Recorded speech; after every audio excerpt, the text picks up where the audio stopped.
ప్రభుత్వంలో ప్రయాణికుల ప్రాణాలతో చెలగాటమాడారని అన్నారు ఎమ్మెల్యే బాలకృష్ణ. రోడ్లపై గుంతలు పూడ్చిన పాపాను కూడా పోలేదన్నారు. తమ ప్రభుత్వంలో నాణ్యమైన రోడ్ల నిర్మాణం జరుగుతోందని చెప్పారు. శ్రీ సత్యసాయి జిల్లాలోని హిందూపురం నియోజకవర్గంలో పలు అభివృద్ధి కార్యక్రమాలకు శ్రీకారం చుట్టారు బాలకృష్ణ. లేపాక్షి మండపంలో విద్యుత్ సబ్స్టేషన్ దగ్గర రైతులకు సబ్సిడీపై ట్రాన్స్ఫార్మర్లు అందజేశారు.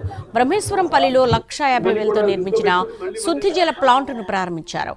కూటమి ప్రభుత్వం ఏర్పడిన తర్వాత రాష్ట్ర వ్యాప్తంగా కొత్త రోడ్ల నిర్మాణం చేపడుతోందన్నారు బాలయ్య. లేపాక్షి మండలంలో ఏర్పాటు చేసిన పలు అభివృద్ధి పనులకు శ్రీకారం చుట్టారు బాలయ్య.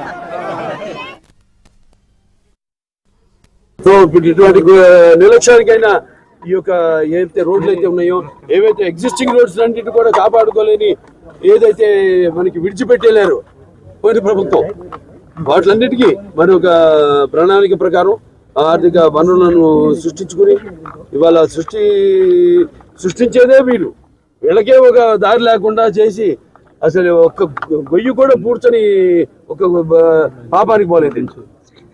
అలా ఇటువంటి పరిస్థితుల్లో ఇవాళ మొత్తం రాష్ట్రం అంతా కూడా ఎక్కడికక్కడ అన్ని రోడ్లు మరమ్మతులు అయితేనేమి, లేకపోతే ఈ యొక్క రోడ్లు ఈ లేని ఏవైతే గ్రామాలు ఉన్నాయో వాటికి సరైన రోడ్లు లేని గ్రామాలన్నింటి కూడా గ్రామాలని నిర్మించడం జరుగుతుంది. సో దాని భాగంగానే ఈరోజు ఈ యొక్క రోడ్డు